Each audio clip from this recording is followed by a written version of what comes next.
Hey everyone, welcome to Force Realist TV. I'm your host, Allie Thompson. So this video jumps off on a conversation I had on Facebook today about respecting former masters of the Jedi community. Hello and welcome to the Knights of Awakening. I'm your host, Justin Bane. Today I want to talk about a recent video that Allie of the Force Realist TV posted. The video was called Respect the Master. Before we get started, if you like this video, give it a thumbs up and share. If you're not a subscriber, please consider becoming one. Now, I'm not going to be going into the specifics of her video. I'll put a link in the description for that one if you haven't seen it. But it certainly raised a question or two for me that I wanted to explore with you. The video certainly caused me to evaluate what my role was then versus now.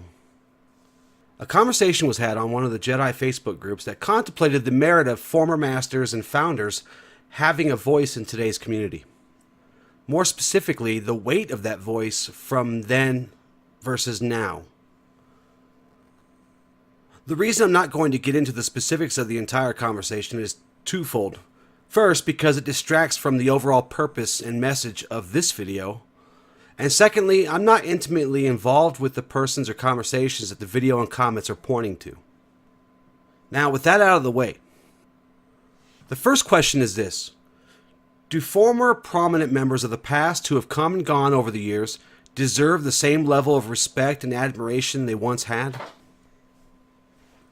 My first inclination is to say that regardless of stature, prominence, time in service, current level of engagement, or whatever, everyone deserves at least to be treated respectfully. And I also feel that certain degrees and levels of respect one is given, the key word here being given, comes from a personal individual place for each person. I will say real quick on that note that what is given to us can be lost or taken away. Whether it's right or wrong, it doesn't matter. This is why it is wise to place more value in those things that others cannot take away from us.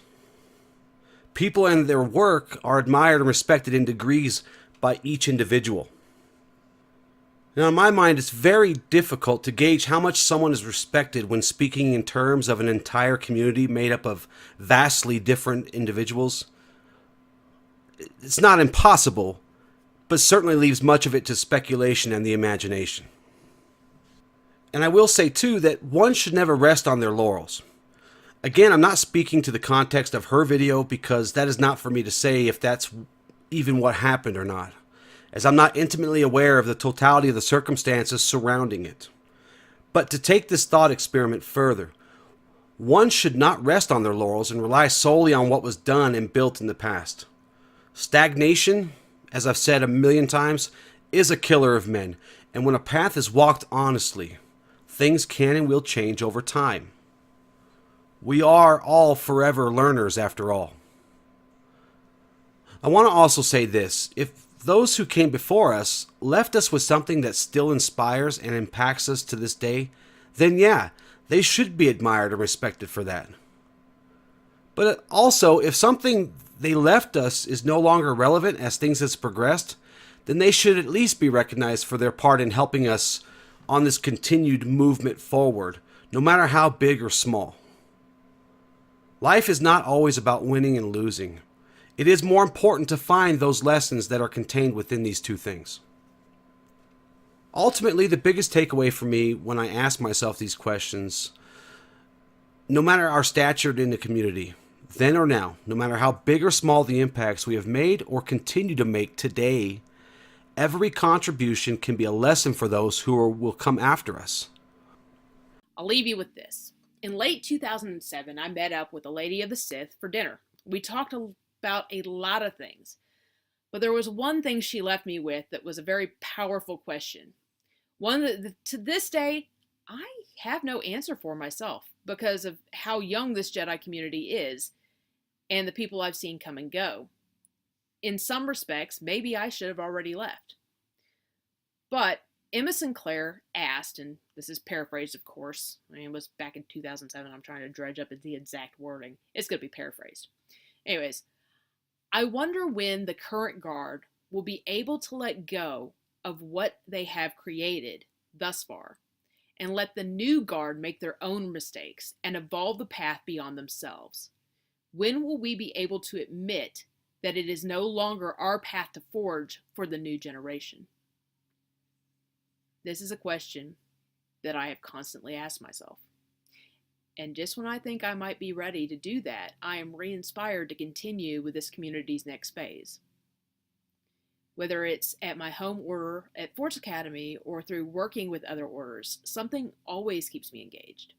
But there are others that have left it behind, only to come back and share their experiences like our elders tell stories of their past to inspire us in our own journeys of life. To know that even when they left the community, the path has never left their hearts. I guess that last bit kind of intersects with Justin's recent video, so it all ties in together. Allie's closing statement in the video caused me to contemplate my own impacts on the community. Before and after I took and left behind the name Jedi. As I said in a recent video, when I realized that the path and the community were not the same thing, it meant for me giving up much of what I had earned and took from the community. Everything from my given ranks and titles to even the very name.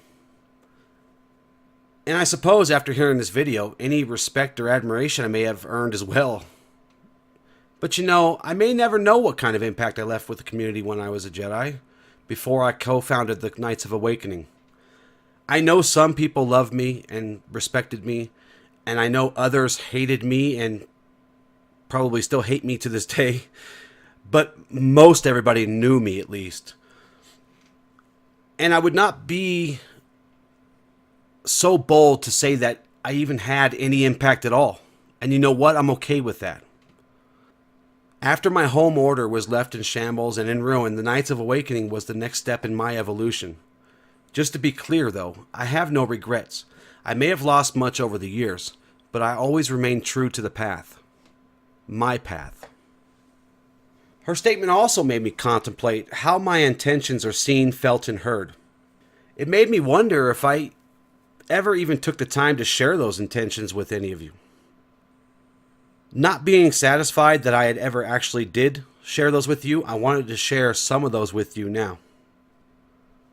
I aim to inspire thought and conversation, to encourage a shift in momentary perspective for you and I both, never seeking to change yours, but always open to the possibility for both of us, to encourage the potential in you, down to your very core, to the brightest part of your being, to be the very best you can be, living up to the greatest you that you can be. It is never my intention to dictate community policy to any of you or to even exert something that I may or may not have ever had. I look forward to reading your comments in the comment section down below this video. Look, I know I can be tough on you guys sometimes, and there are still times where I do not like what I see or hear from parts of the community.